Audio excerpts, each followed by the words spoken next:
everyone, so today I'm going to show you how to make my chicken and coconut sauce recipe.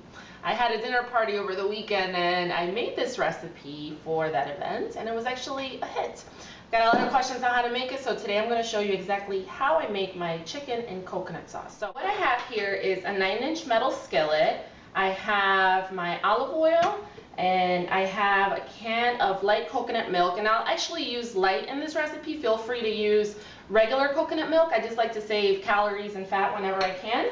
I have a half a cup of red onions left over from the weekend, but feel free again to use red, yellow, white onions, whatever you have.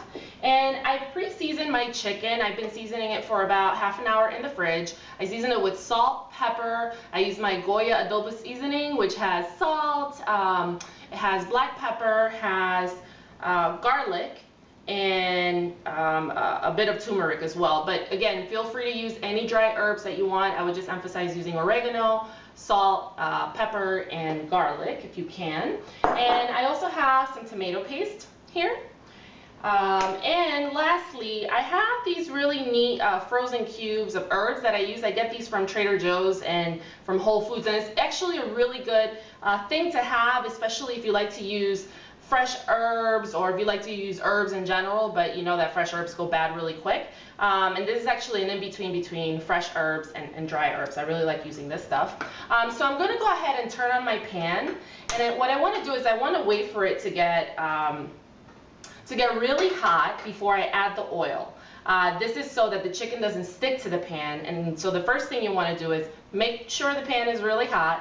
Then add your oil. Wait for the oil to heat up a bit before you add anything to the pan. Okay. So it feels like my pan is pretty hot. Don't touch it. Just kind of put your hand over it. You feel the heat coming off of it. And I'm just going to lower the temperature a bit here. So about a medium low, because once I add my olive oil, since I'm cooking with olive oil, I'm not cooking with vegetable or corn oil, it's actually going to reach its burning temperature a lot quicker. So I'm just going to turn down the pan's heat a little bit. Put the oil on the outside. I'm going to use about 2 to 3 tablespoons of oil. As you can see, it already starts smoking, which means it's already reached its heating point. I'm going to go ahead and add the chicken.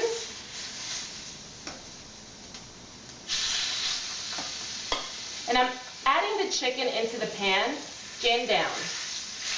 Oh, skin down first. I'm just going to swirl the oil around a bit so that it covers the skin of the chicken. And again, you'll soon start to see after you add the chicken into the pan that it stops smoking, and that's because the temperature of the pan actually goes down a bit. So you want to monitor that. You want to make sure that it stays pretty hot. I'm not looking to cook the chicken all the way through. I just want to make sure that it's sealed on all sides. And as you can see, it's already reached a bit of a golden color, golden yellow color. So I'm going to flip the chicken around, flip the thighs around.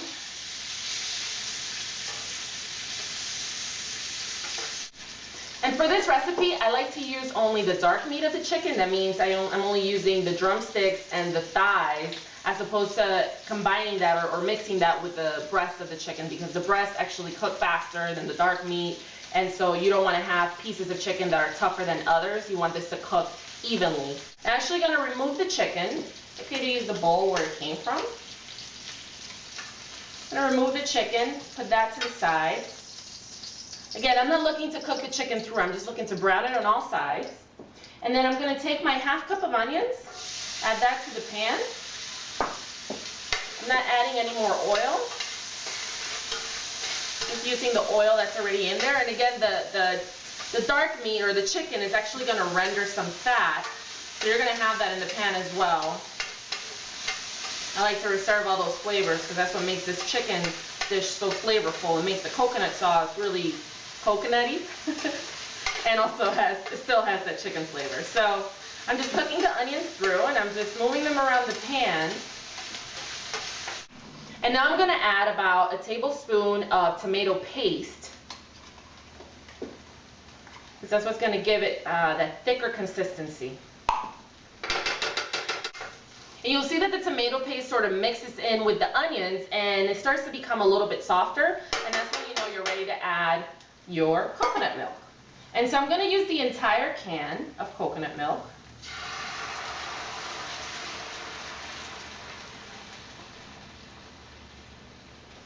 Just going to use this spoon here to mix it.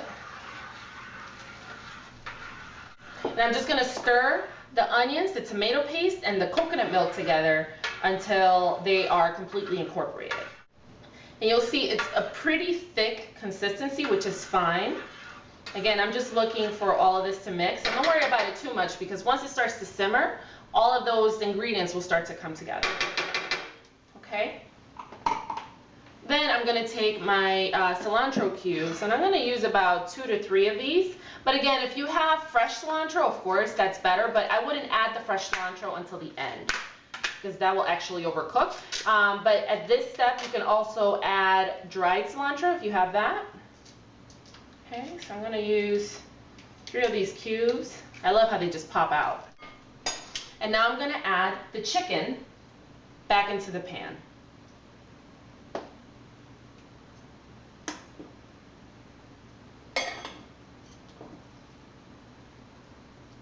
I'm going to wait for this to come up to a simmer, which means you'll see the sauce start bubbling up a little bit. And then once that happens, I'm going to cover it up and simmer the sauce for about 15 minutes.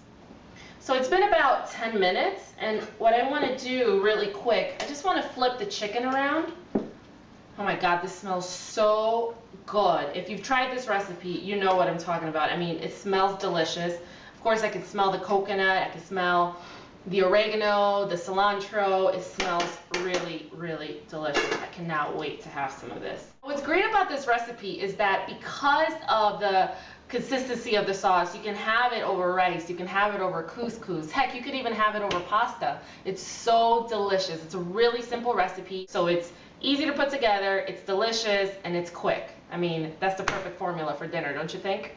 Okay, so now let's check it, see what's going on here. Have a fork, which I'm going to use to test how tender the chicken is. And another test that's really easy to see how, if chicken is done or not is to see, I don't know if you can see here that the chicken or the meat has actually separated from the bone. That's one quick way to tell if the chicken is done cooking. I'm just going to drizzle the sauce over the chicken.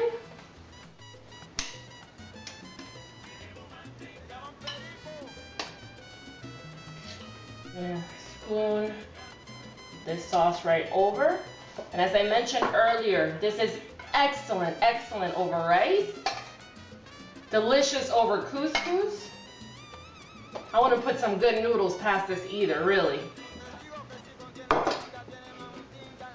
I can't resist, so I am going to have a bite of this chicken. This is really good. Make sure you like my Kitchen BFF Facebook page to continue to receive more tutorials, recipes, and kitchen advice from your Kitchen BFF.